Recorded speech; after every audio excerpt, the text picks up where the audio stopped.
Bonjour Marilyn Garcia-Lial, mentor sacré. Aujourd'hui, je vais te parler de sécurité intérieure.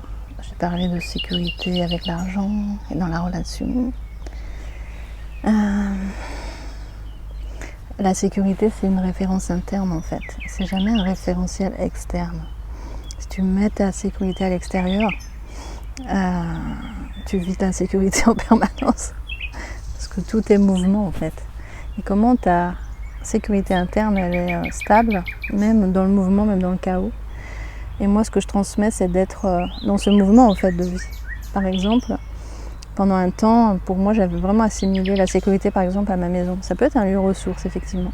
Et puis l'été dernier j'ai pris la décision de lâcher l'appartement dans lequel j'ai vécu avec mes enfants et de me débarrasser de beaucoup d'affaires et j'étais un petit peu nomade pendant un temps. C'était un petit peu vertigineux pour moi et c'était une expérience inconfortable. Et là en fait je suis dans une nouvelle maison et j'ai décidé de repartir à nouveau et parce que en fait ma sécurité à l'intérieur de moi, je veux pas qu'elle soit associée à un lieu en ce moment, en tout cas c'est ma vérité du moment. Juste te resituer le contexte aussi, je suis au pied d'un arbre qui est un saule pleureur et c'est vraiment comme ça faisait vraiment d'ailleurs un espace très cocoon et quand j'étais enfant chez ma grand-mère il y avait un saule pleureur et les branches, les feuilles tombaient jusqu'au sol et ça me faisait une petite cabane et ça contextualise un petit peu en fait. Je pense que c'est pour ça que j'étais attirée par ce lieu. Et donc finalement moi, en ce moment mes espaces de ressourcement ils sont plutôt en extérieur parce que je communique avec les arbres, parce que si tu as vu mon post là en fait sur Facebook et sur Instagram, je suis allée dans un petit enclos en fait où un cheval avait vécu là. Et en fait, il avait disparu, mais parce qu'il est mort, mais son espace, son enclos s'est transformé en jardin. Et je suis allée connecter vraiment l'esprit de ce cheval qui s'appelle Minos, etc. Il y avait des chevaux à côté. Et ça, en fait, quelque part d'ailleurs, je ne veux plus le cacher ça sur les réseaux et dans mes accompagnements.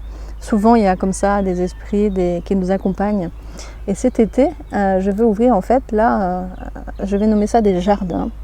Parce qu'en fait, tout ce que j'ouvre, ce sont des jardins où on va semer des graines qui vont grandir et qui vont s'ouvrir et éclore. Et notamment, donc, je vais revenir au sujet de la sécurité interne et externe, et dans la relation. Et dans ces jardins, il y a une qualité de relation importante pour moi.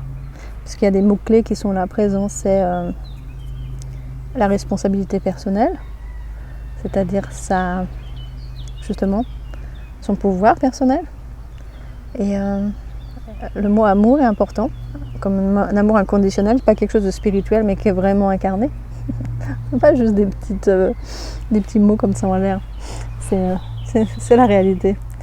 Et ça va être en lien avec la sécurité dans la relation justement. Si chacun est dans son leadership en fait, il y a une sécurité possible dans la relation. Mais si chacun va mettre sa sécurité à l'extérieur, ça crée beaucoup de confusion, de mouvements en fait qui empêchent de pouvoir grandir ensemble. Le troisième mot qui est important aussi, c'est tendresse.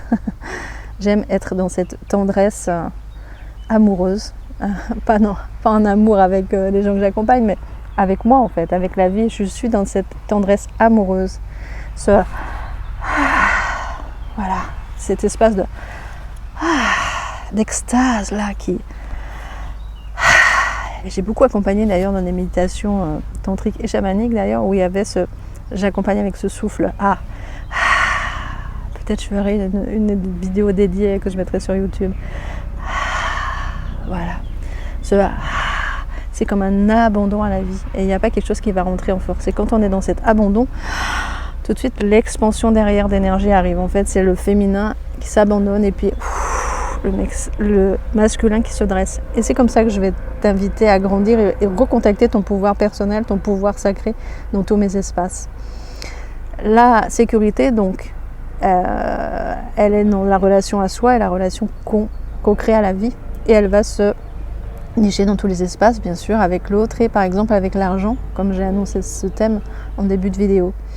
Tu peux avoir énormément d'argent, tu peux être millionnaire et être en insécurité financière, apparemment, parce que j'ai jamais expérimenté ça, mais en tout cas, ça l'est.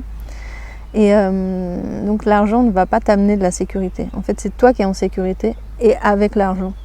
Et ce process aussi, je l'ai accompagné au mois de mai encore, qui s'appelle Money in May. Et aussi d'autres process avant, argent sacré, argent du cœur, etc. Et c'est présent aussi dans ce mois de juin, puisque j'ouvre, on va dire, ce jardin du coup, qui est un mastermind, qui s'appelle Vente sacrée. Et forcément, il y a la notion d'argent qui est là, et la notion d'interaction à l'autre. Et en fait, finalement, ça parle de notre sécurité intérieure. Mais la sécurité intérieure, c'est le point de départ, en fait. Parce que comme je te disais, par exemple, avant je cherchais beaucoup de sécurité pour essayer de trouver de la réassurance. Et en fait, j'ai jamais trouvé cette sécurité à l'extérieur, évidemment. Et maintenant, je cherche pas la sécurité, je cherche du mouvement. Et je suis suffisamment en sécurité intérieure pour aller dans le mouvement. Il y a deux sortes de personnes, en fait. Il y a 99% des gens essaient de s'installer une sécurité illusoire, matérielle, par exemple. Et en fait, empêchent le mouvement de la vie, essayent de ne pas bouger. Et puis, il y a ce pourcentage de personnes qui sont là pour évoluer, comme moi, qui sont comme des piliers aussi, des repères, qui peuvent être des repères, en tout cas, qui sont comme moi, mentors, guides, qui amènent dans le mouvement de la vie, en fait, pour aller expérimenter la vie et aller nous rencontrer pour qui nous sommes vraiment, et pas sous des couches comme ça de fausse sécurité, de faux self aussi, de masques qui nous empêchent d'être authentiques et qui nous sommes, et qui vont créer une séparation finalement avec la vie. Plus tu te sens séparé de la vie, plus tu te sens en insécurité, plus tu te sens en insécurité, et plus tu vas essayer de contrôler en fait. Donc cet état de autorité intérieure, connexion intérieure et avec le vivant fait que tu peux aller dans le mouvement sans plus chercher de sécurité en fait. La vie c'est pas la sécurité, l'argent non plus. Alors pourquoi vouloir de l'argent finalement ? Par contre, l'argent et la liberté, ça va quand même plutôt bien ensemble. Tu peux déjà te sentir libre à l'intérieur, mais en tout cas, cette prospérité va te permettre, en tout cas, d'être un acteur plus conscient, d'un acteur plus puissant pour tout ce que tu as à faire. Et pour moi, c'est un mouvement. Voilà, si tu es intéressé par tous ces thèmes, tu sais que j'ai des jardins. Maintenant, je vais les appeler comme ça. Canal Mastermind, mais comme des jardins, parce que dedans, tout le monde a sa place, en fait. Et j'aime bien imaginer des arbres différents, des fleurs différentes, où il n'y a pas de comparaison, puisque chacun, effectivement, a sa place. Et chacun est là pour prendre sa place. Et ta place est sacrée sur cette terre, et puis tu es toi, et puis tu sers le monde. Je m'appelle Marilyn Garcia-Léal, mentor. Et si tu veux travailler avec moi en one-on-one, je serai très honorée de t'accompagner dans cet espace de jardin qui a donc cette vibration, cette fréquence. Et ressens si c'est juste pour toi de venir rejoindre un de mes espaces. Donc en one-on-one, quelque chose de plus intensif et plus profond encore, mais aussi dans les espaces collectifs sont profonds. Tu peux rejoindre le Cercle d'Or ou un canal dédié aussi aux entrepreneurs qui sont dédiés à des business éveillés en fait.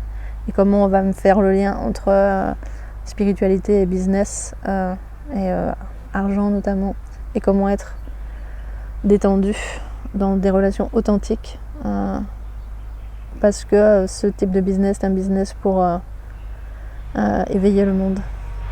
Merci de m'avoir écouté.